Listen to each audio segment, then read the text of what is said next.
Muy buenas tardes. Bienvenidos al Salón de Actos de la Biblioteca Nacional de España, donde hoy tenemos una sesión más de nuestro ciclo Tramas Europeas. Hoy esta sesión del ciclo Tramas Europeas lo organizamos en colaboración con el British Council, al cual le agradecemos. Muchas gracias, Isabel, además, por acompañarnos. Muchas gracias al director del British Council por acompañarnos. Agradecemos que hoy estén aquí y, desde luego, su colaboración en este acto, que sin ellos no hubiera sido posible. Tenemos dos invitados de lujo, dos invitados muy especiales para hablar de un tema sumamente atractivo para todos, como son los viajes. Nuestro invitado de hoy es Colin Trubon, escritor y viajero infatigable. Ha escrito libros sobre Oriente Próximo, sobre distintos países. No voy a leer los títulos, los tienen ustedes en la hojita que les hemos repartido a la entrada. Y también fue nombrado comandante de la Orden del Imperio Británico en el año 2006. Gran honor, creo que es este. En una entrevista realizada precisamente por Jacinto Antón, que también le acompaña en la mesa, hace unos años para El País, Colin dijo: viajar es necesario. Lo es porque la gente no es igual en todas partes. Y solo viajar te da la oportunidad de conocerla, de descubrir al otro. Viajar es entender. Viajando dejas de creer que eres el centro del mundo. Experimentas cosas nuevas, extrañas algunas, muchas inolvidables. Nunca dejaré de viajar ni de escribir. Y por eso, precisamente, en uno de sus últimos libros, creo que su último libro publicado en España, La sombra de la ruta de la seda, maravilloso, nos dice por qué escribe y por qué viaja. Un centenar de razones le piden a voces que vaya. Él va para entrar en contacto con identidades humanas, para poblar un mapa vacío. Siente que se dirige al corazón del mundo. Va para encontrar las múltiples formas que adopta la fe. Va porque aún es joven y está ávido de emociones, de oír crujir el polvo bajo sus botas. Va porque es viejo y necesita comprender algo antes de que sea demasiado tarde. Va para ver qué sucederá. Y en esta aventura de ver y de entender lo que sucede, no tenemos mejor compañero de mesa que Jacinto Antón, periodista genial. Supongo que todos ustedes le habrán leído, porque es desde hace 25 años redactor de la sección cultural del País. Escribe de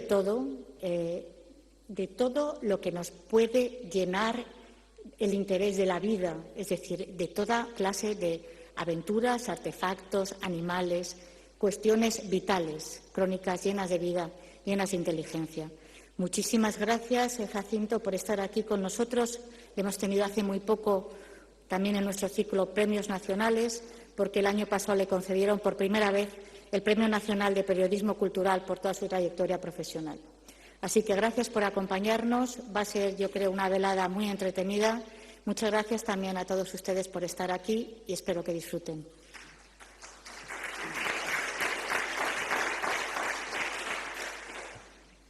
Hola, ¿qué tal? Buenas noches a todos. Yo de entrada aquí me siento un impostor porque, aparte de todas las cosas que ha dicho tan buenas sobre mí, yo soy un viajero penoso. Soy un viajero que paso mucho miedo, que me cuesta mucho ir a los sitios y que hasta hace prácticamente 6 meses tenía un miedo casi insuperable al avión, que he superado no sé cómo. Y bueno, soy un viajero que, comparado con Colin, que es realmente el paradigma del viajero, pues vamos, es casi ridículo que esté yo aquí presentándole, y en todo caso lo único que creo que tiene que ser mi función es que todos ustedes puedan estar en comunicación con este personaje que es realmente... Yo conozco bien el género de literatura de viajes, porque si bien he viajado poco y mal, he leído muchísimo, que creo que es también una de las formas de viajar, y la especial para los viajeros pusilánimes como yo, pues tenerlo a él aquí es realmente un privilegio. Es en estos momentos, vamos, sin duda, el mejor escritor de literatura de viajes que sigue en activo. Y con esto me reservo un poco a dos de las personalidades que serían un poco sus padres literarios, sus padres de género, que podrían ser Patrick Leigh Fermor, que está muy viejecito y prácticamente solo viaja alrededor de su finca en Grecia, y Jan Morris, que sigue viajando también, pero de una manera un poco limitada también por su edad, ¿no? Él es el gran viajero actual. Yo le quería sorprender y lo quería impresionar a él diciéndole que hace apenas unas semanas había estado en Oslo visitando el museo de la Kon-Tiki, y me he traído esto para impresionarle, que es la guía del museo de la Kon-Tiki. Todos conocen la Kon-Tiki, la famosa balsa de Thor Heyerdahl y tal, y él me ha contestado: si yo estuve hace 2 meses. O sea, estuvo antes que yo viendo la Kon-Tiki en Oslo, con lo cual, como pueden imaginarse, es imposible derrotarlo ni siquiera en la corta distancia, que sería este pequeño viaje.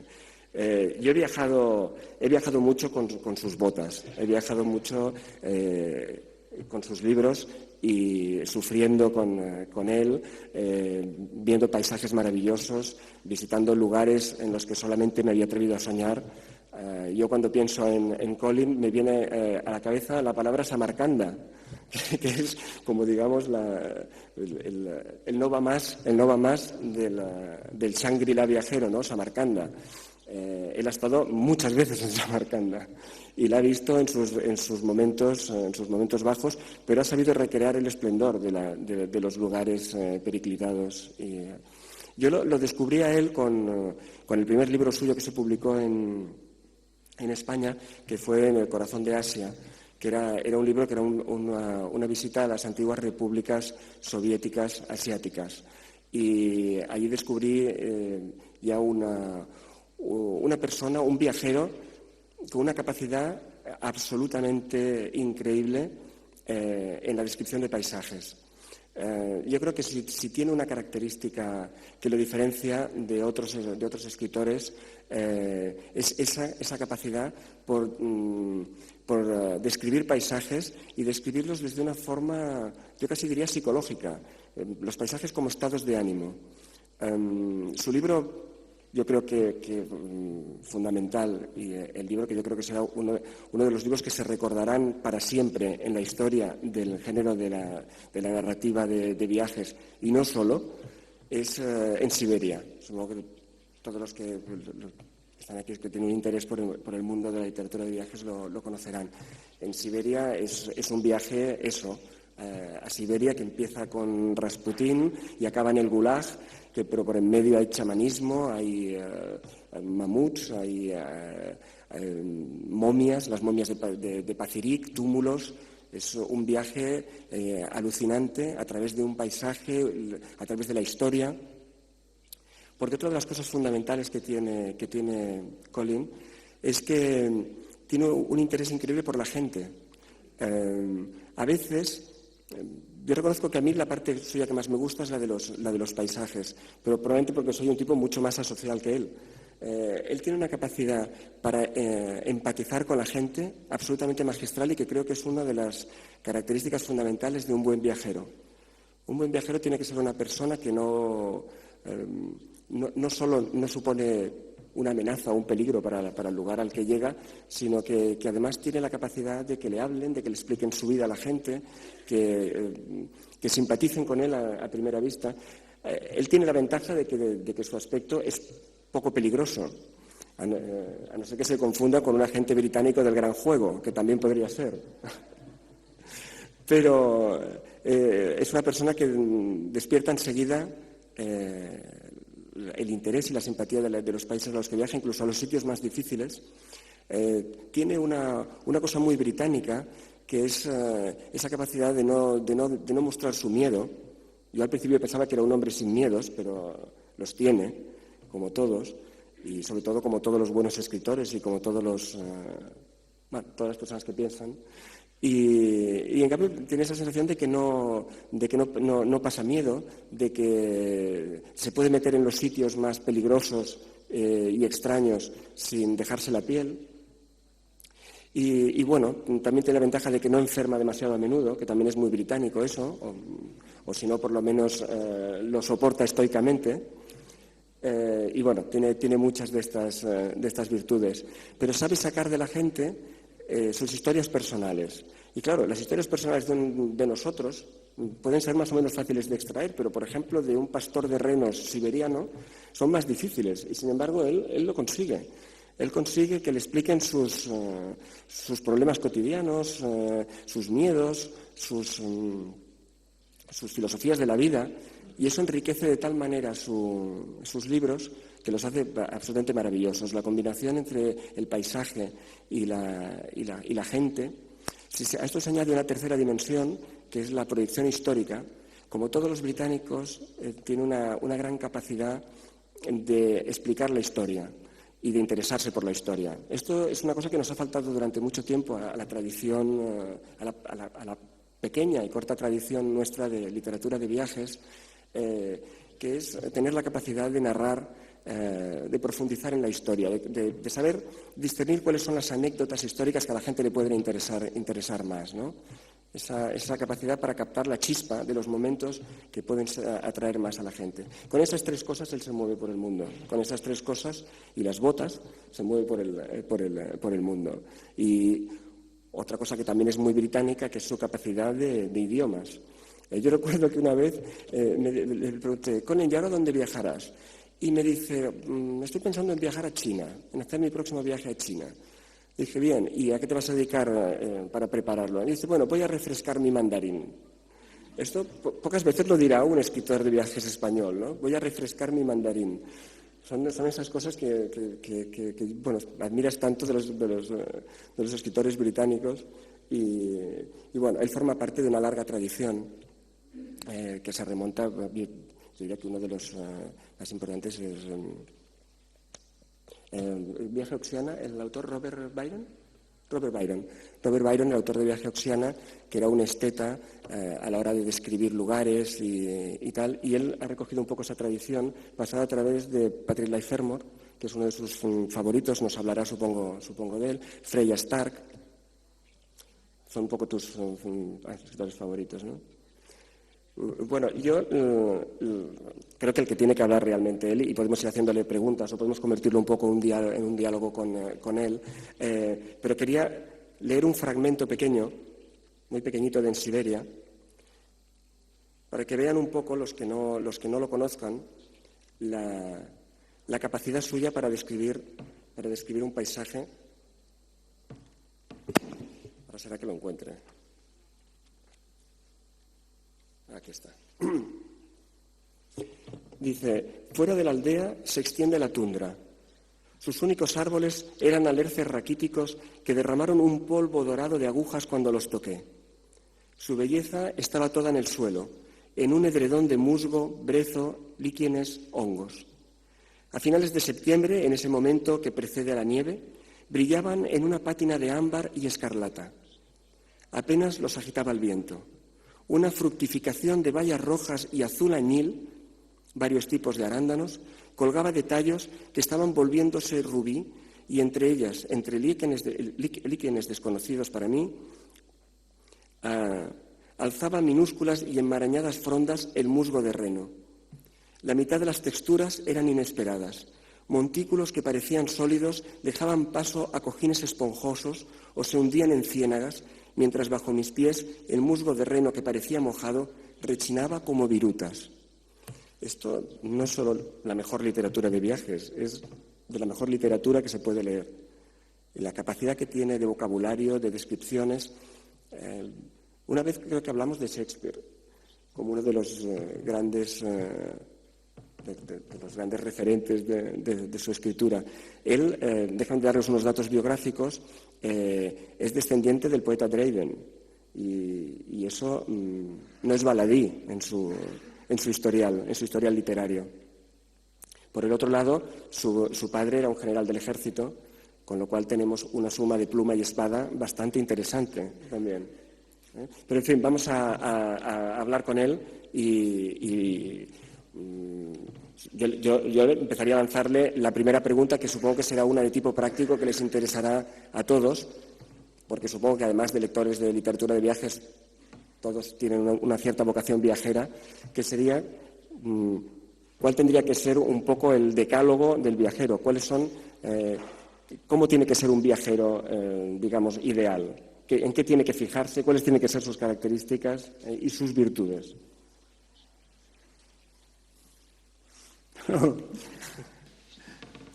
I think the first thing is that you have to leave your own culture behind, if possible. If you travel with your prejudices and your own world intact, you cease to see, you don't see what is around you, which is why I've always liked to travel alone. If you are alone, you have to more quickly assimilate and relate to your surroundings. If you're just with one other person of your own culture, you are traveling in a kind of bubble of, in my case, Englishness. And it's much harder then to break out. If you are alone, you are the strange one in the landscape, and you have more quickly to relate to those around you. So I think the most important thing is to leave yourself behind if you can. You can't ever really, but you have to try. ¿Cómo hace uno para fundirse con la gente, para conseguir que la gente te abra un poco las puertas de sus casas y también de sus corazones, de sus inquietudes? You can never be sure. Nunca puedes estar seguro. The solitude is important. If you are just alone, people think you are lonely, and they will more quickly talk with you. It's chance a lot. When you are traveling, it's often very natural to be talking with people. You're in the same train, you're in the same bus, you're in the same car, and they are beside you, and nothing is more natural than to start to talk. Also, I find that to be traveling in poor countries, you arrive in a town or a little village, and there's no hotel, and the night is coming on, and it's natural for them to ask you in. Somebody is going to accommodate you. And this is another way of penetrating into the country, provided you are really ready for anything. It's a risk. You arrive somewhere unknown, you have no arrangement of anything. But I've learned to trust in that way that something will come. Maybe I don't look very fierce. Maybe this helps. I don't know. Sometimes I find when I don't get angry often, but whenever I do get angry and I scowl at people, they laugh at me. They smile. It's not very encouraging. But I guess I don't look very dangerous. The other thing is that I'm traveling in the same manner as the people that I'm amongst. If I'm in China or in Russia or in Central Asia, I'm more or less traveling like other people, and I don't look much different from them, I think, in terms of wealth. And this also makes it much easier for them to approach me, much easier than if I were a posh tourist. Hay gente que se pregunta, en una época en que viajar se ha vuelto tan fácil, que viajar está al alcance de todo el mundo, incluso a los sitios más remotos del mundo, ¿por qué habría que leer libros de viajes? ¿Por qué no hacer el viaje en vez de leerlo? I think my journeys are not the journeys that other people would take. Nobody is stupid enough to travel with me. I go alone. And the journeys usually take many months. Most people can't afford to do that. They have jobs. My job is to travel in that way. And inevitably, I go to places that other people won't go to because they're too remote. Occasionally, they're too dangerous. I've tried to learn the languages of the countries that I'm traveling in, so that these journeys are not the journeys that would be undertaken by anybody else. The other thing is that when you are reading a travel book, you're looking through the eyes of somebody else. You're looking through the eyes of the author. And This means you are sharing his sensibility, his aesthetic judgments, everything that is him, you are feeling through the words as well as the landscape. And that's another experience than traveling on your own. I'd like to think that travel writing is objective, that you are giving some impermeable truth about a country, but you're not really. It's all filtered through yourself, and you can't help that. I recognize in the travel writers that I enjoy an absolute style and frame of mind. With Patrick Leigh Fermor, who you mentioned, 2 or 3 sentences go by and you know who wrote it. This is Patrick Leigh Fermor's Greece. It's not the Greece of, say, Lawrence Durrell. Similarly with Freya Stark, who you mentioned, a few sentences you read from this author, and you are in Freya Stark land. It's not just the Middle East that's maybe seen by anybody, it's her Middle East. So you are seeing through her sensibility, and that's what a travel book gives you. It doesn't just give you a country, another culture. It gives you that culture seen through a particular sensibility. Hablado de Patrick Leigh Fermor, déjenme darles una noticia buena para todos los que aman la literatura de viajes, que es que Patrick Leigh Fermor está escribiendo y acabando la tercera parte de su famosa trilogía, que lleva desarrollando como 30 años, y que era el viaje que hizo de adolescente atravesando toda Europa justo antes de la Segunda Guerra Mundial, y que tenía que acabar en Bizancio, como le llamaba él, en Constantinopla, tenía que acabar, y lo había dejado. Saben que Patrick Leigh Fermor está mayor, es nonagenario, pero parece que definitivamente va a poder acabar ese tercer libro en el que explica el final de su trayecto hasta llegar a Constantinopla, que es una grandísima noticia para todos los que aman el género de la literatura de viajes. ¿Has tenido relación con Patrick Leigh Fermor personal? Yes, I know him quite well. Lo conozco muy bien, de hecho. He's splendid. Es magnífico. Everybody is asking whether this Todo el book mundo will be pregunta si finished. este libro se I'm va a not sure. terminar o no. Yo no estoy seguro. He is not sure. Él tampoco lo está. Ya que hablamos de escritores de viajes, háblanos un poco de las influencias que has tenido tú, cuáles reconoces como principales maestros y por qué. Adéntranos un poco en el género. I think the greatest influence was simply reading traditional English poetry as a child. When other schoolboys were reading detective fiction and things, I was reading The Golden Treasury and these English books. And the rhythms of English poetry came into my head at a very early age, and I think you sort of can't get rid of them even if you want to. And I think that was the primary influence long before I started reading adult fiction even. ¿Y de autores concretamente de literatura de viajes? Well, Patrick Leigh Fermor and Freya Stark, as I say. Robert Barlin, Road to Oxiana, was an influence in the way that he used narrative. It's almost postmodern that he has slips of a diary and a bit of history. Then he'll print a menu or something to come across, then a bit of humour. It's a complete collage. It's very liberating to be reading this sort of thing. You feel you can do anything. And I think those three were probably the main influences. Cuando hablamos de literatura de viajes, pensamos inmediatamente, sobre todo, en escritores británicos.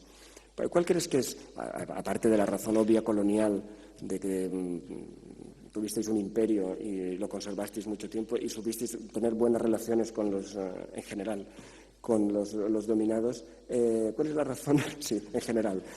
Si pensamos en los zulús, en los patanes, no, realmente hay muchos que no hubo buenas relaciones, pero en los derviches. Pero bueno, pues, en general, ¿por qué crees que el género está tan lleno de escritores británicos y por qué, cuando pensamos en ellos, son los que nos vienen a la cabeza como escritores de referencia, exceptuando algunos casos? Ahora pienso en los suizos, en Marie Schwarzenbach, Bouvier, pienso en Elia Maillard, pero fundamentalmente nos vienen a la cabeza escritores británicos. ¿Por qué? ¿Sabéis viajar mejor? ¿Sabéis moveros mejor por el mundo? ¿Qué es lo que os caracteriza? I can't claim to understand this either. After all, many countries like Spain had an empire, but for some reason the British seem to have responded in this way. I think one thing is curious is that we still have boarding schools in England. I went to boarding school at the age of 7 and was separated from my parents really for most of the year. My father was in the United States and Canada. I was back in England. You were 3,000 miles away. It makes you tough, and it makes you self-reliant.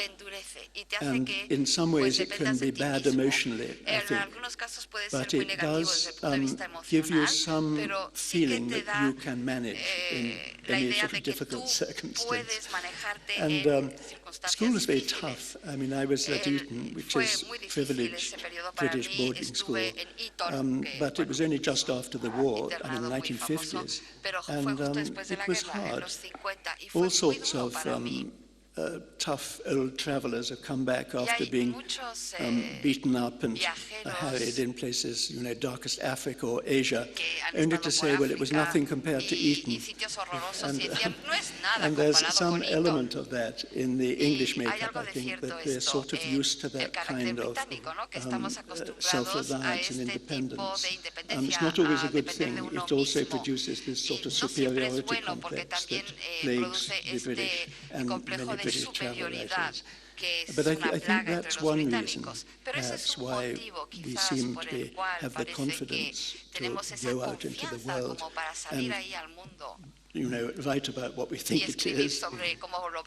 Hay gente que diría que también que es una forma de huir del clima y de la comida. Well, I've usually gone to places where the food is even worse than in England, so I'm not sure about that, and sometimes the weather's worse too. He comentado antes que yo era un viajero pusilánime. ¿Cómo resuelves tú los miedos cuando estás de viaje? ¿Has tenido algunas circunstancias, por ejemplo, en el libro de la Ruta de la Seda? Recuerdo que hay algún momento realmente duro, incluso con armas por en medio. ¿Cómo se resuelve una situación límite cuando estás de viaje y eres un viajero solitario?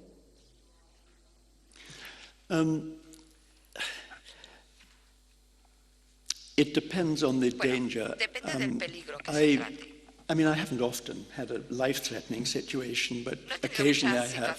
And I think I can only say this, that when you're traveling to write a book, it's very different from when you're traveling for a holiday or even for interest. You're going because you want the experience of the country, and you take risks that you would never take if you were just going on a holiday. And so it's almost as if there are two of you going, There's the one who's traveling, and there's the one who's going to write about it, who's sitting on his shoulder, as it were. And just as the one who's traveling is being shot at and starved and having a bad time, the one on his shoulder is jumping up and down with excitement, saying, this is good copy, we can use this. So it's not that you put yourself in extra danger on purpose, but that you are looking for experience of the country, not just intellectual knowledge about it, but actual sensuous experience of it. So you're traveling in a very different way. And I suppose that danger seems to be part of in a country, say, I travel with like Central Asia or Afghanistan, danger seems to be part of the country, and you have to experience that too. And I don't know, I get scared, but it's odd. It's a different sort of fear. I can understand how war photographers get shot because they are seeing the world through that little rectangle of the camera lens, and they take risks that they wouldn't normally take because they didn't feel they're there exactly. they feel they're looking and observe, and they themselves are invulnerable. I can understand that. I've done that. I feel I'm so busy looking and listening to what's around me that I forget that I myself am vulnerable. It's something you wouldn't forget if you were going on holiday. So I think that's how fear gets not overcome but sort of modified. ¿Cuáles son las cosas que el viajero Zubron siempre lleva encima? ¿Cuáles son las cosas imprescindibles para ti para viajar? Cosas físicas. Oh, I take as little as possible. I lay out before going everything I think I'm going to need, and then I ask myself, do I really need that? And the answer is nearly as always no. So maybe I have one change of clothes, washable. Notebooks are very important because that's how I record things, just a handful of notebooks. And almost nothing else. Language manuals I take as reading material, because language manual you can never really get to the end of, so keep learning your vocabulary of the country you're in. The other thing is a compass. I always take a compass. I have a very strong sense of direction, but it's always wrong, which is much worse than having none at all. So I have to have this to my shame. But that's about the end of it, really very, very little. ¿Libros? No, they weigh too much, and you finish them, and then they're dead weight. So I take the language manual, because you never really get to the end of that. You go back to the beginning and try to learn all over again. So it's language.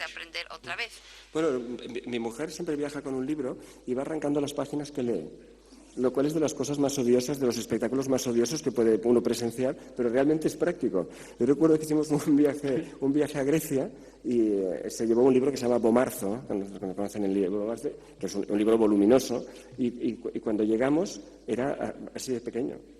I hope it wasn't one of mine. No era uno de los míos. Me pareció una buena solución para el peso. Otra solución es llevar poesía, que abulta poco, pero cunde mucho. True. We'll be able to travel with Kindles sí, podremos vender con Kindles dentro de nada, ¿verdad? La verdad es que cuando se llevan libros es cuando piensas que vas a sentirte muy solo viajando. Probablemente la forma en que tú viajas, como conoces mucha gente, no te sientes solo. Well, I don't feel lonely, but I always feel that I haven't understood something, so there's a strain all the time. I don't usually just sit in a train carriage, as it were, feeling relaxed. I'm always aware that there are things around me that I haven't understood. So I'm always trying to find out, the date of that building, or what the person next door does for a living, or something. It's very rare that I completely feel I have leisure. All my books have been acts of understanding for myself. I feel they're not books that say, this culture is like this, and I'm telling you. They're more about me trying to discover personally for myself what things are like. So there's always this element of tension when I'm traveling. And although it seems as if, I think in the books quite often it seems as if there's quite a lot of conversations, good conversations following on one another. In fact, if you break the journey down, there's probably about one a week that I thought worth recording.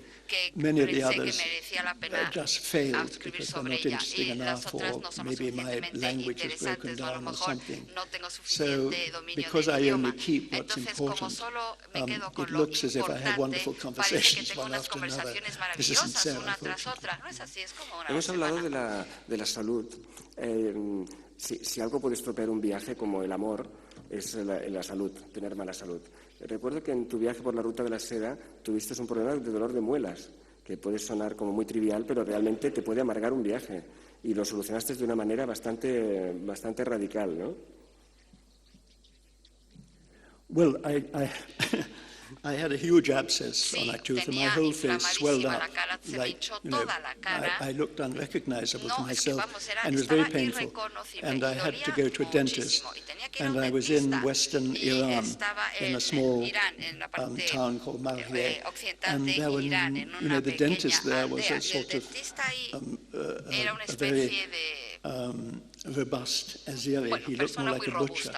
And anyway, I went in and I had to have it taken out by him. He had no anesthetic, and he ground away for about 4 hours at this molar. And I couldn't understand what he was saying. He couldn't understand what I was saying.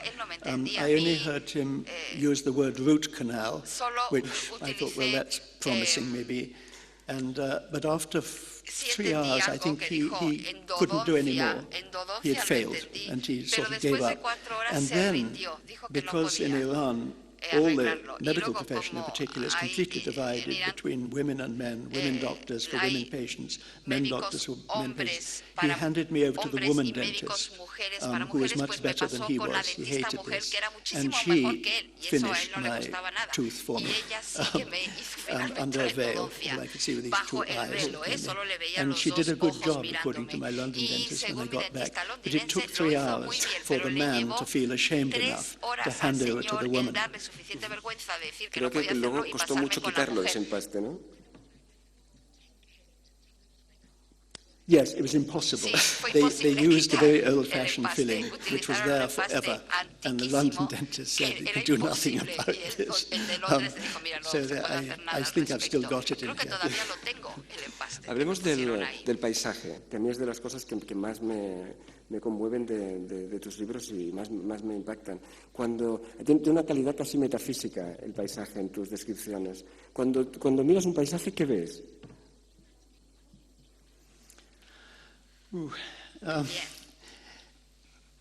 I suppose, without thinking about it, it's unconscious. I'm relating it to the history of the land.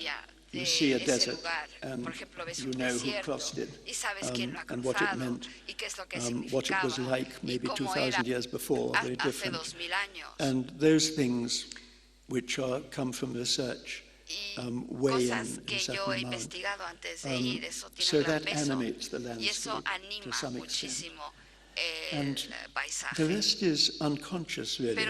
I have to make notes about the details of landscape, what the sort of texture of the rock is like, say, or what the precise feel of it is. Everything has to go down in notes because my memory is fairly ordinary, and if I don't note everything, I forget it. So I can't really explain the effect the landscapes have. It's something that simply is the way I write and feel about it. So what you've described is very flattering, but I can't say that it's consciously achieved. Hay una cosa que resulta enervante en los viajes, que es que de alguna manera vas coleccionando sitios o pensando, bueno, aquí ya he estado, aquí no he estado, y en realidad cuando vuelves a los sitios todos son diferentes. O sea, nunca has estado de verdad en los sitios, porque los sitios van cambiando y tú vas cambiando. Esa paradoja, ¿cómo se resuelve? En el fondo nunca estamos en ningún sitio. You can't solve the paradox, you can only describe it. In the Silk Road book, I went back to certain places that were familiar to me. And you have to trust your memory or not. I remembered Samarkand from another time, and I remembered Xi'an, for instance, in China from another time, much earlier. And you can never be sure quite how much you have changed your perceptions of it or what you think is important about it. You can't really tell. And so I found myself describing what I had thought it was before, what I think it is now, and questioning my own memory sometimes as to its truth. And that's all you can do. It's exciting that it's a new place. If it was the same one, you couldn't write about it again. This was one of the problems with the Silk Road book that I wrote, which retraced quite a lot of places that I knew already or thought I knew. And nothing's more boring than having tried your hardest to describe a place as best you can, and then having to go back and try all over again. And I avoided it by realizing that both my memory might be fallible from before and how the place itself had undoubtedly changed. cambiado. ¿Cuál es el sitio más hermoso en el que has estado? ¿El sitio que más te ha impactado emocionalmente, estéticamente? Haz un poco como el replicante de Blade Runner, que decía, he estado en sitios que no creeríais, y emociónanos a todos con uno de esos sitios que no creeríamos. Oh. There are many. Hay muchos. This is hard. Es que es difícil la pregunta. But to take one place Pero that vamos a we've tomar been un talking sitio about, del que hemos Samarkand hablado. is extraordinary Es because extraordinario. it's not Porque an entire, I mean, it's a magic word. es una palabra mágica. I think in the Spanish as well as in Creo the que en English español y languages, también en it seems inglés to evoke a parece remote que and beautiful evoca landlocked un sitio paradise. remoto y precioso, un In paraíso fact, remoto. it was overtaken by the Soviet Union, of course. It's in modern Uzbekistan, and it's full of dreadful concrete blocks of buildings, not always dreadful, but mostly pretty banal, pretty ordinary. And then scattered through it is the remnant of the great city that was the capital of Tamerlane, the Mongol conqueror, whose city this was, who created it. So you go down an avenue of rather ordinary Soviet blocks, and suddenly you come to the most extraordinary and magnificent square in Islam, almost. Or a gigantic mosque, I mean absolutely huge, which stands in ruins. And this city is extraordinary because it surprises you all the time. There is in it, I think, the most beautiful necropolis, the most beautiful street of tombs that I've ever seen. In the 14th century, all the family of Tamerlane and many others were buried in a little pedestrian street which runs up a hill to the citadel of Samarkand. And the tomb facades, the doors, are like an enormous lexicon of Persian and Turkish art of the time, faience art, and they're all in tiles and are glowing. They're just beautiful. And one after another, you are passing them in this astonishing, like a sort of valley. And in another part of the city, you come upon the tomb of Tamerlane, which is extraordinary to my mind. It's like the tomb of Genghis Khan or Attila the Hun or something. You don't think it should exist. Tamerlane was a monster, an illiterate slaughterer of millions, literally. And he's buried in this most beautiful tomb, which is of Persian architecture, really. And here you go in thinking, how do you commemorate a monster like this? And he's buried in this extraordinary sort of it's a mausoleum lined in onyx and in a sort of painted stucco. It's mesmerizingly beautiful. And he is buried there under the largest block of jade in the world. And this is all in a city that is one moment Soviet and the next moment this extraordinary, glittering, lost capital of the Mongol Empire. And that's in a way one of the most striking places I've ever been. I could bore you with many more, but I will. Tu próximo libro, tu nuevo libro de viajes, aparecerá a principios del próximo año, en febrero o marzo, y es un viaje al Tíbet, un viaje al monte Kailasa, un viaje de peregrinación que tiene algún elemento de peregrinación, ¿no? ¿Podrías hablarnos un poco de este libro nuevo? It's a very short book. It's unusual for me that it was a short journey. It was just 5-6 weeks walking through western Nepal, up the Karnali River, which is the northernmost source of the Ganges, and over the border into Tibet. And there is the mountain called Kailash, the Buddhist and Hindu holy mountain, which is holy to 1/5 of the world, to Buddhists and Hindus. In fact, they think of it as the center of the world. It's not very well known in the West, but you could almost say it's the most holy site on earth to almost a quarter of mankind. And I went there. Yes, it had a sort of element of pilgrimage about it. think it's the first time I've spoken about it in public, and I think I'm going to find it hard to talk about it in public because, unlike most of my books, it's quite personal. And I'm accused in the media of being too impersonal, that I try to distance myself a little bit because I'm so fascinated by the countries. They seem more important than I am. But I've, in this case, written a book that is, it came really because after the Silk Road book, which incorporated everything that had always interested me over a lifetime's writing on Asia. It was the old Soviet Union, it was China, it was Islam, Central Asia. After that book, I didn't know what to write. In the interval, my mother fell very ill and died. My father was already dead. My sister was killed long before. And I wanted to mark it in some way. I had no family left.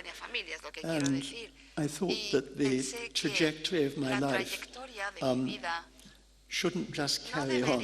I shouldn't just let it go on. I just felt I wanted to mark it.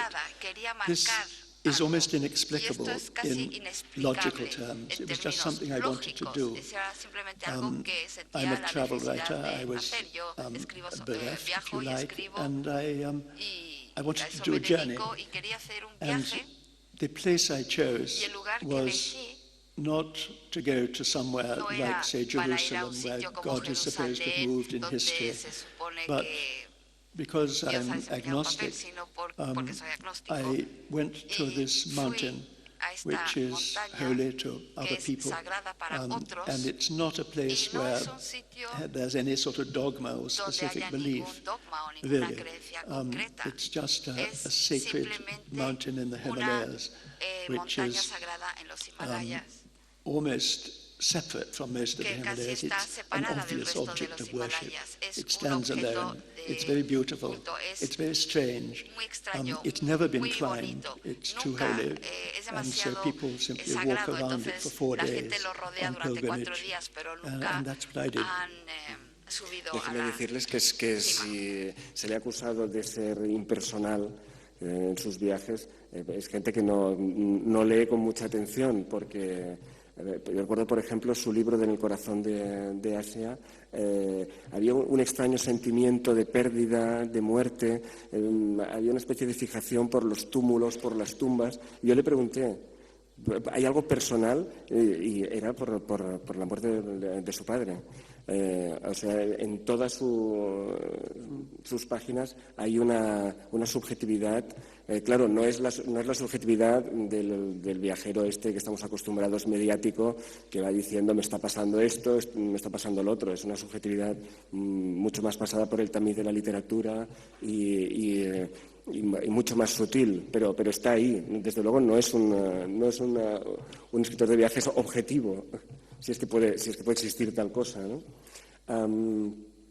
Hablando de viajes, tú me habías comentado que querías hacer el Camino de Santiago.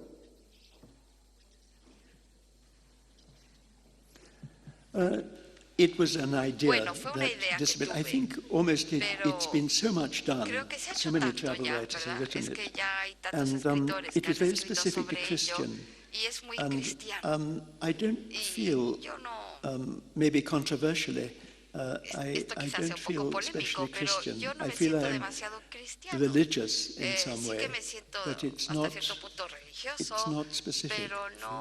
Es curioso porque tus viajes se concretan en una zona geográfica bastante limitada. En cambio, en tu literatura, bueno, no les he explicado que él tiene una forma muy curiosa de producir libros, que es escribe un libro de viajes y una novela. Luego, en el periodo intermedio entre 2 libros de viaje aparece una novela, que suelen ser novelas bastante claustrofóbicas, psicológicas, todo lo contrario a lo que son los libros de viajes, que son, como el nombre indica, de viajes, ¿no? Pero tiene una novela que está publicada en castellano, que es un trekking, un viaje en grupo a Vilcabamba, una de las ciudades perdidas incas.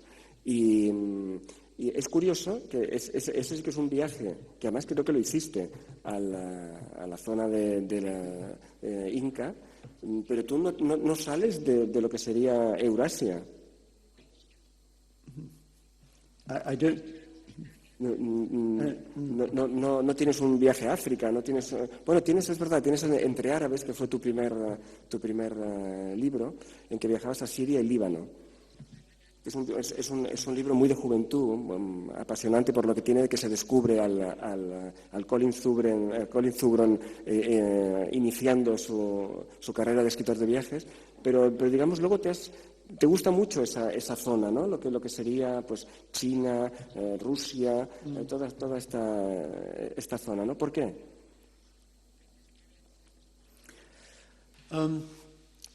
I started with a romantic fascination with Asia because of its old civilizations. I was busy reading the Arabian Nights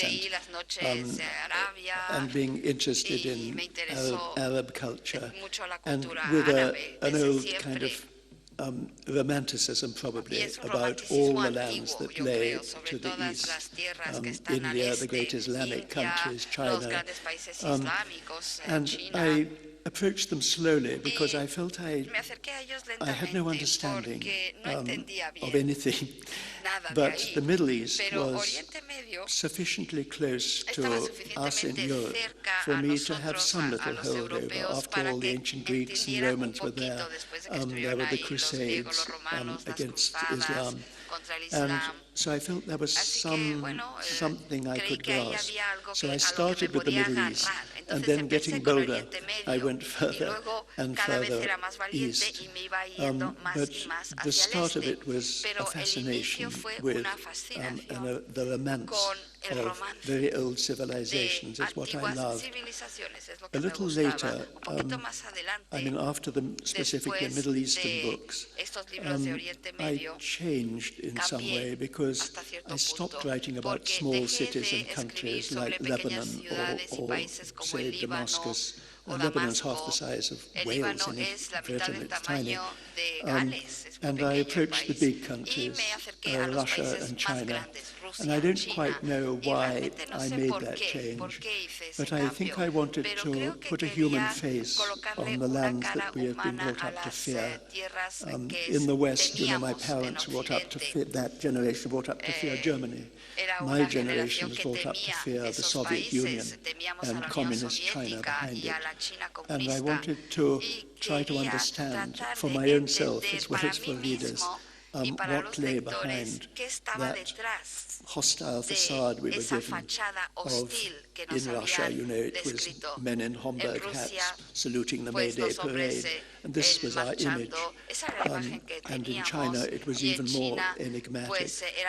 And I wanted to humanize the map in a way for myself. It's quite selfish, as well as for readers. So it's always been Asia.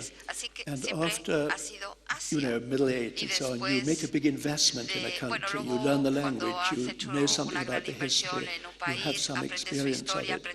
And it's hard then to suddenly go to another continent and try to learn Swahili or something and understand. It's too late. It has to be Asia. Todos conocemos los beneficios del viaje, pero ¿cuáles son los peajes que se pagan? ¿Cuál es el coste que tiene una vida viajera como la tuya?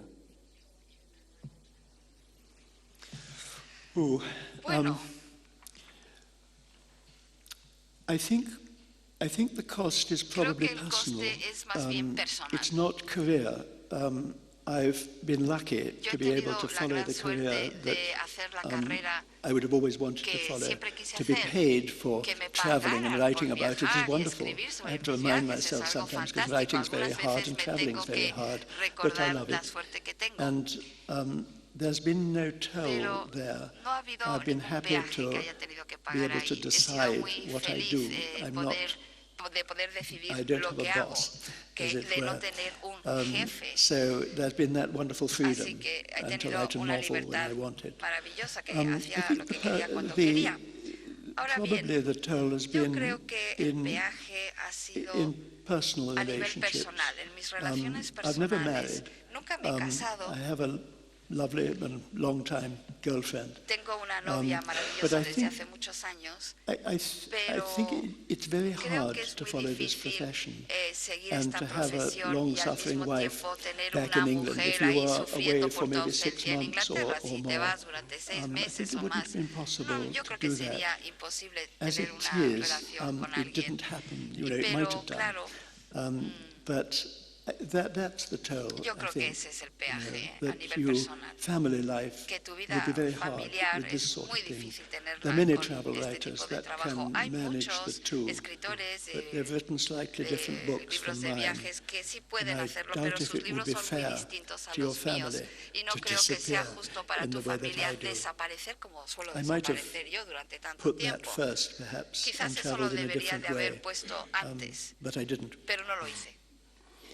Pues yo seguiría preguntándole cosas hasta el fin del mundo, pero si alguien quiere sumarse, preguntar alguna cosa, aprovechar que está aquí Colin Subron para comentarle alguna cosa, para solicitarle alguna recomendación. ¿Alguien que quiera viajar a Siberia? Aquí tenemos una.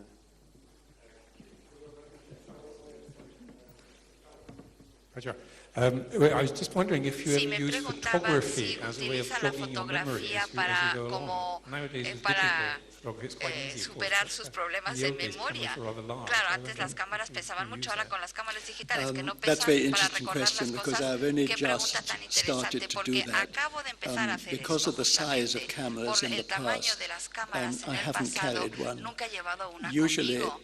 it's been an advantage not to Normalmente ha have sido one, I una think, ventaja el no because tener una cámara. to begin with, I'm Porque very para empezar, obsessive, soy muy and I like obsesivo photography. y me gusta la And if I had a fotografía. camera, Y I si would tuviera start una to cámara, see the world through empezaría that a ver el rectangle mundo a and través de think ese about pequeño things in terms rectángulo of y light and pensaría en las composition cosas en and términos all de those composición, other de luz things that y todas photographers pay esas attention to, cosas a las que prestan which are atención los not the fotógrafos, business que no of the es travel el writer negocio who's del trying to escritor de understand viajes que things in trata de another way. entender las So cosas de I una never forma carried a distinta. camera Así que nunca he llevado una cámara conmigo in my en mis middle period books anyway, viajes. not in China, En not in China no, Central Asia. desde luego en Asia But Central in this tampoco, last journey, pero en I este find, último as you viaje, suggest, that como usted ha it's sugerido, wonderful to have sí es a little maravilloso camera tener on una just this pequeña pocket cámara size que and cabe take en un it for bolsillo reference to y remind you of what tenerla a scene como looked like, or even what a referencia, person looked like. o para And I recordar have used it for el that. aspecto de una persona o de un Tendría lugar, que y sí lo he utilizado preguntarle para si eso. se utilizaba una cámara, si llevaba cámara en los viajes.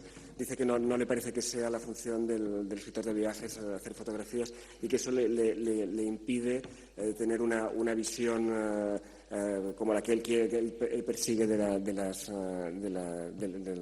viaje, y que prefiere no llevarla, pero que está de acuerdo en que llevar una pequeña cámara puede servir para tomar algunas instantáneas que luego le permiten recordar fragmentos del viaje. Lo cual me recuerda, Colin, que tengo unas fotografías que me prestaste para que publicáramos, que están aquí.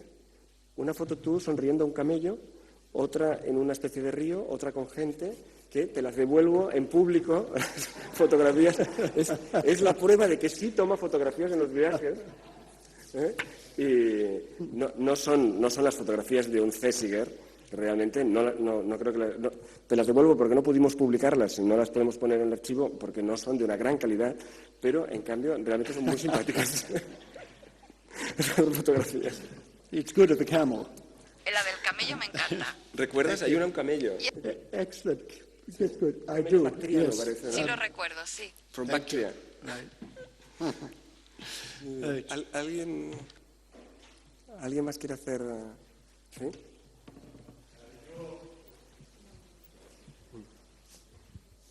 Your special areas, in some Su ways, áreas, se está usted especializado en el mundo de Islam, la cultura islámica y people now tell us en that these China. are threats. Alguna gente ve eso como a una amenaza a nuestro mundo, a nuestra forma de ver el mundo.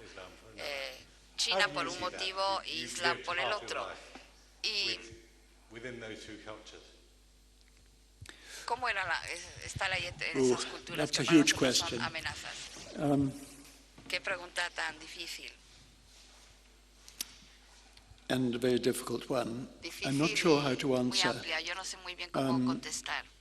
I think I can only say this, that we all fear China as an economic threat, of course. But China has enormous problems inside itself.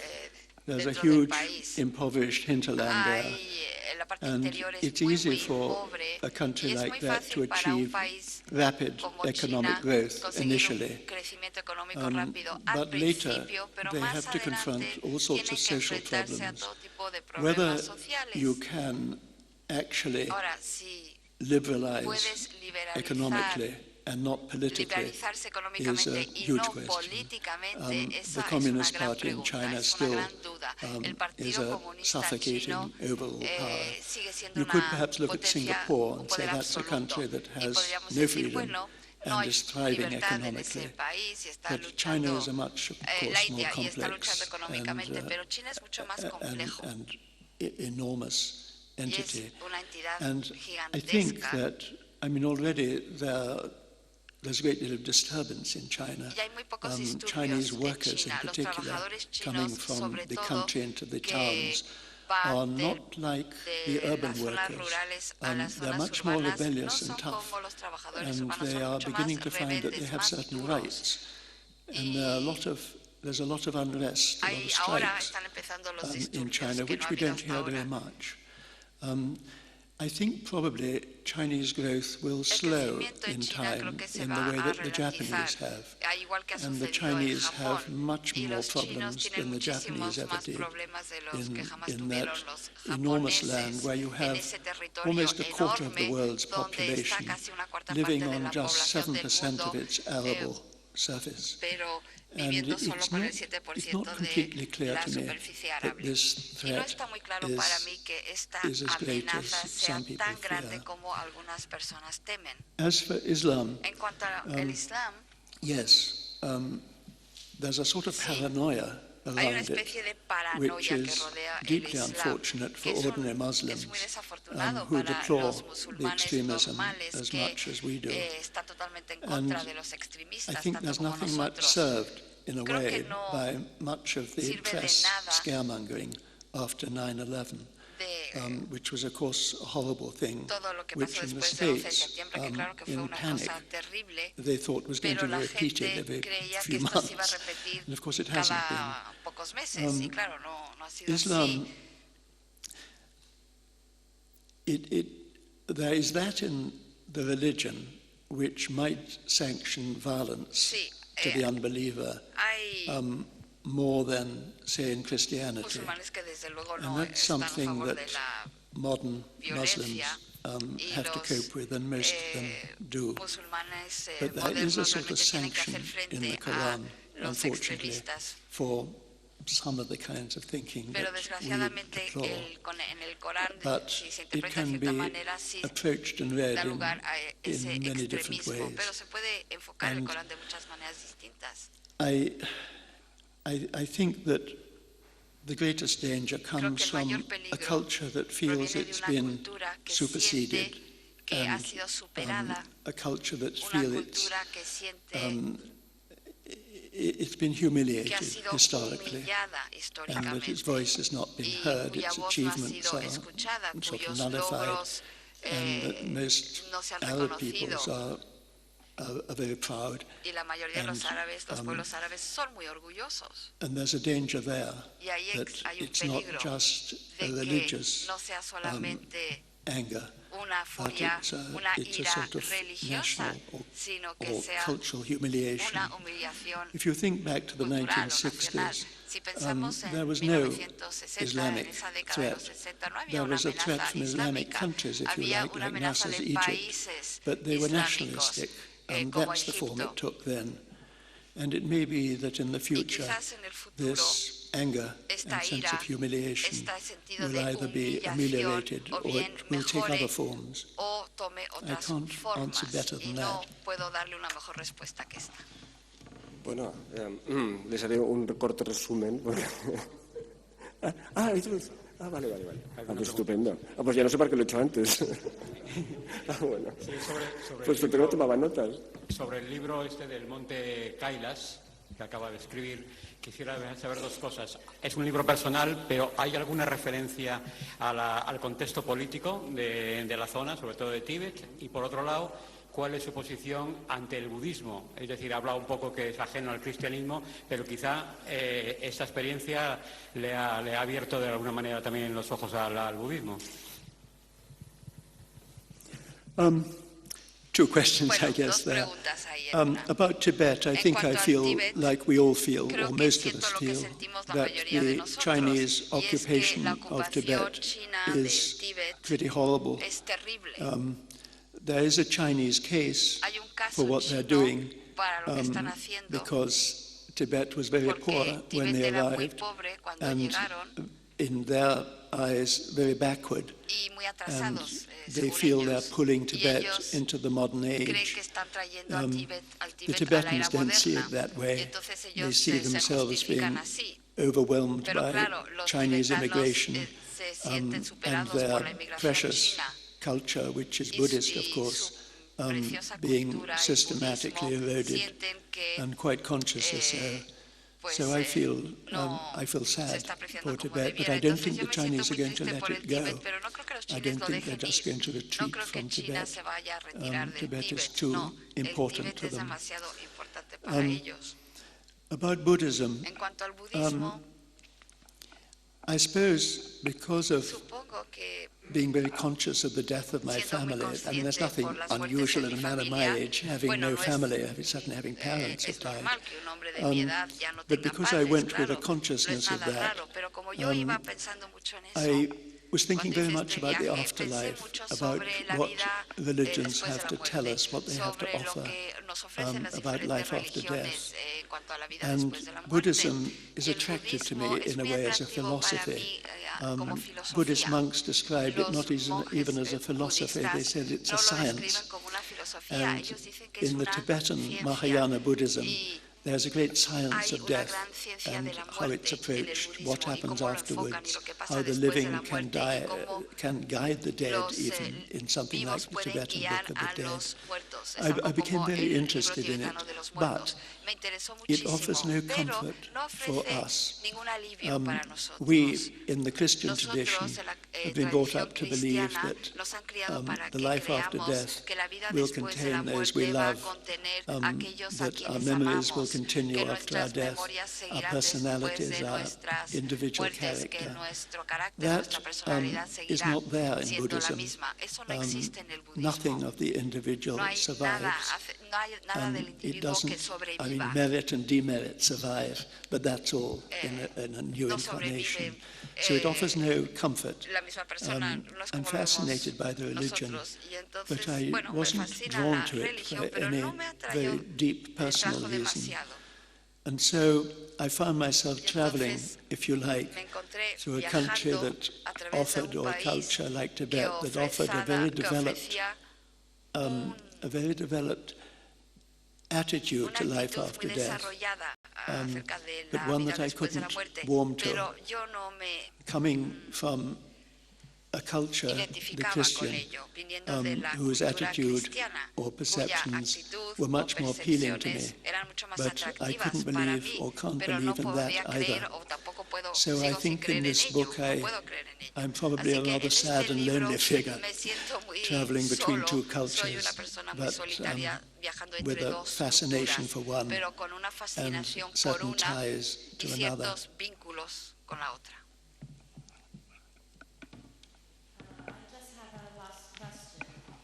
Yo tengo una última pregunta que era...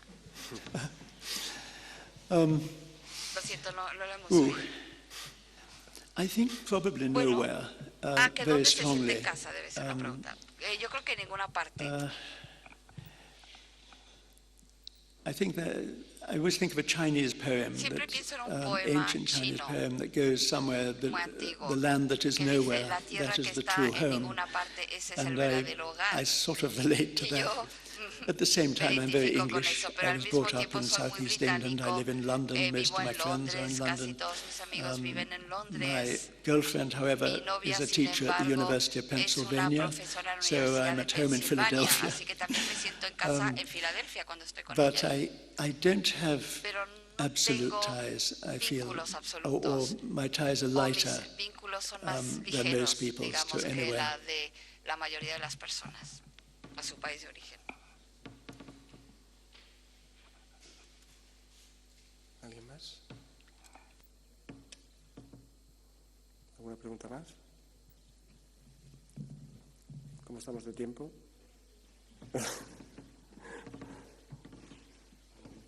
¿Sí?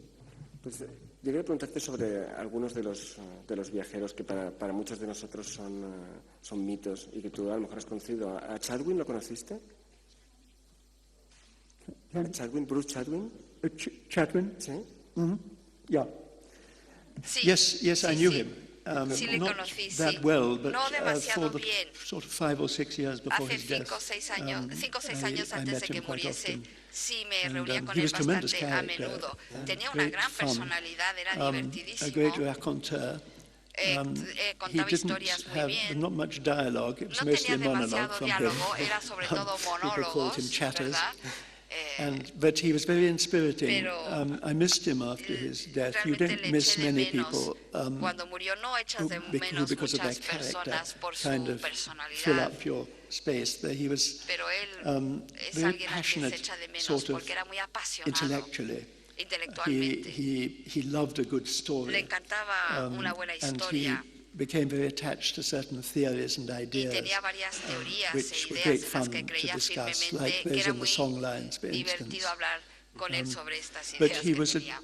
complex man. Pero era un hombre muy He complejo. kept his lives separate.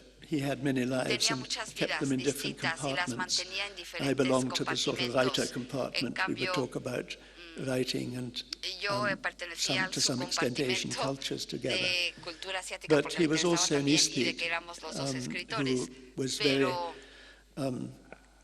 very Era stylish muy místico, con mucho estilo, and connoisseur of art y and un gran so on. And conocedor this was del a arte. part that I didn't Y esa era la particularly share parte with que him. yo no compartía con él. And, but he was very considerable, and I admire his work. Pero admiro muchísimo su Sus trabajo. cenizas están enterradas en la casa de Patri Laifermor en el Peloponeso. Es una curiosa conjunción de maestro y seguidor, ¿no?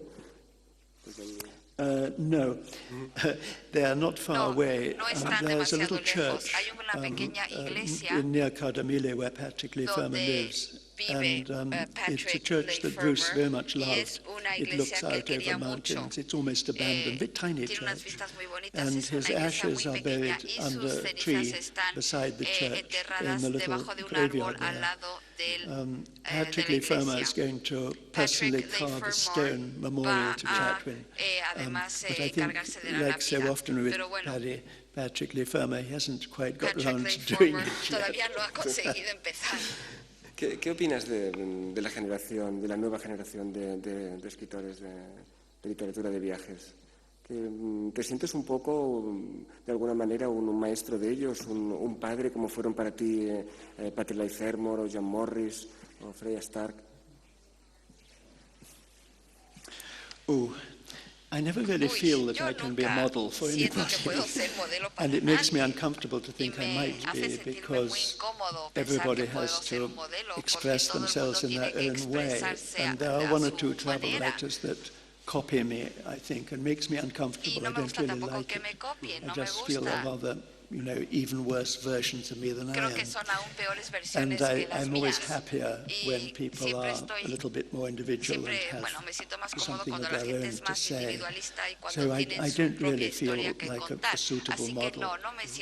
Some have modeled themselves on Chatwin and others on Patrick Leffermer. But the best ones break away from their models, of course, and you start with these gods. And luckily you get rid of them after a while, as I hope people have got rid of me.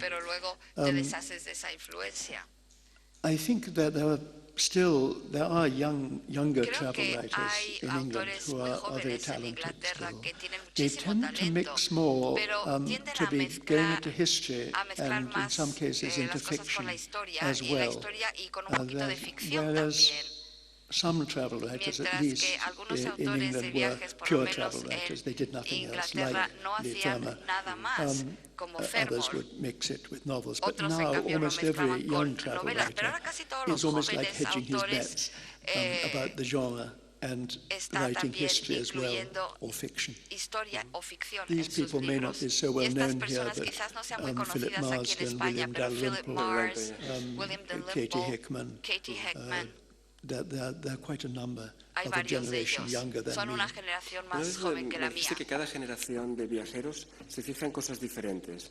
La generación, digamos, del Robert Byron y tal, se fijaba un poco en la arquitectura, en la estética, era más esteticista.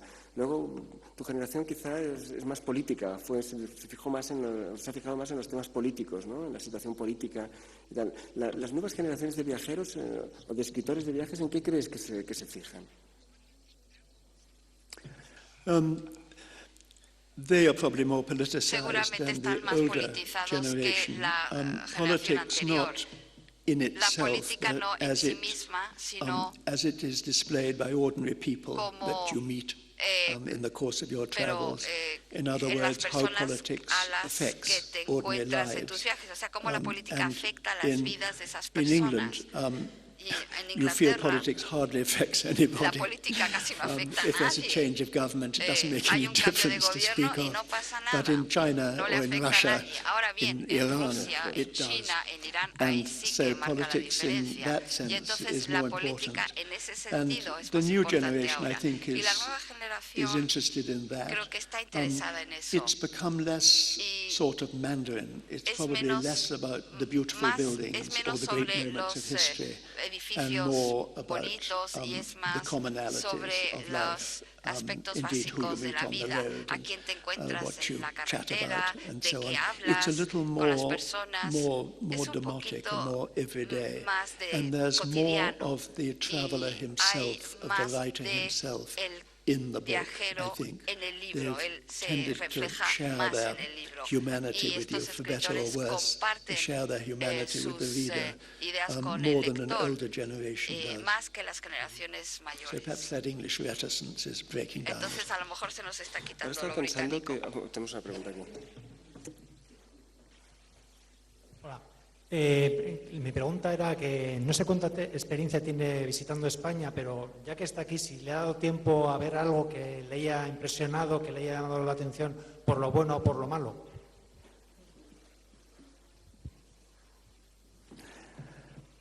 I've been here this time too short a period, but twice I've travelled in Spain, mostly in Castile, but all over really, even to Asturias and other more distant parts. And I was always drawn to Spain because of some quality that in some ways I find in Asia there's a grandeur about the landscape. And there's a certain unfamiliarity even about much of the architecture for somebody from England. And it seems a little more unfamiliar, say, than that of France or even Germany. I loved it. For some reason it was Castile that appealed to me, and of course Andalusia, where that was my first experience of the Islamic world, was Granada.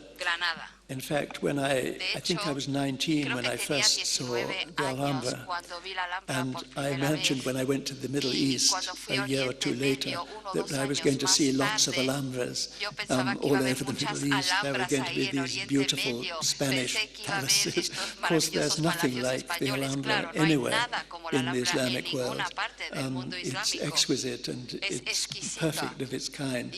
And that was a bit of a disappointment that Spain was responsible for.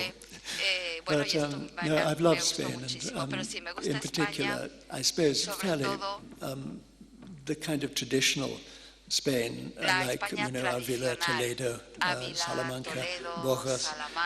All these places were wonderful and were part of my first experience of traveling. And so I'm always grateful to Spain.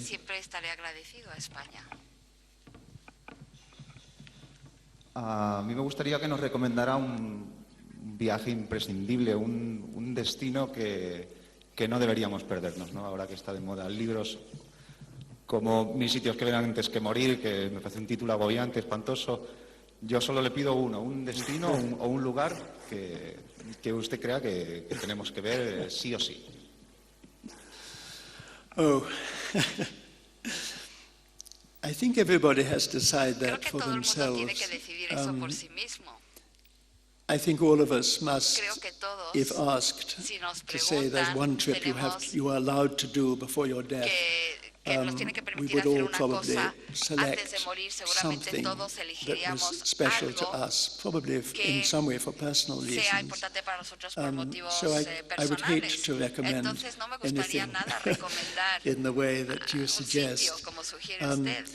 I think there are certain places that speak for a culture, like a sort of culmination of it. For instance, if you loved the Moorish Empire, you would go to the Alhambra. If you loved ancient Greece, of course, you would go to Athens. If you loved Byzantium, you would go to Hagia Sophia in Istanbul. If you loved the Mughal Empire, you'd have to go to the Taj Mahal in Agra. There are places you could say that are supreme in their culture because of probably a piece of architecture. But I think every one of us, presented with you have one journey that you are allowed to make, would find it selected itself for them, probably.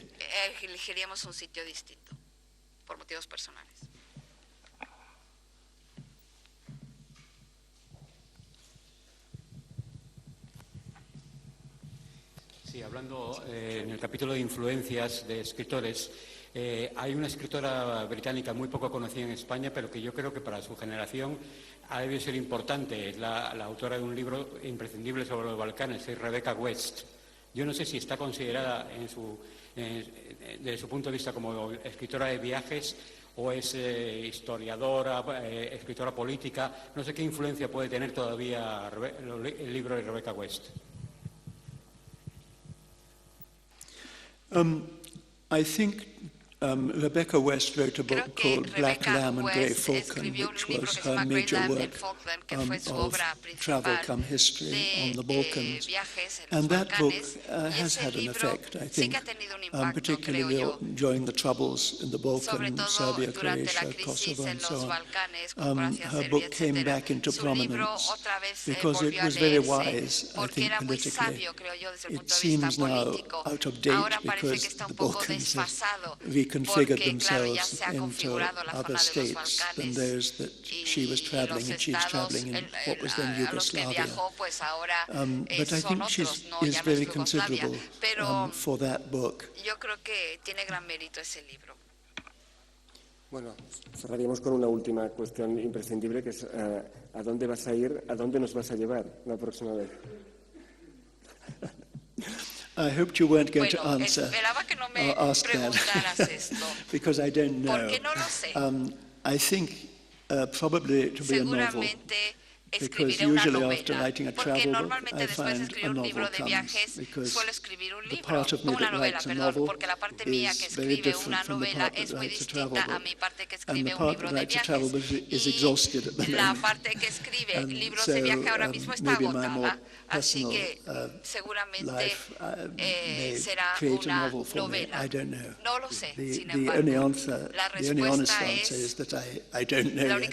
Pero seguiremos viajando. Yes, sí, I think más adelante sí, hasta que me muera. Bueno, muchísimas gracias, Colin. Thank you. Gracias a todos. Thank you very much. Thank you.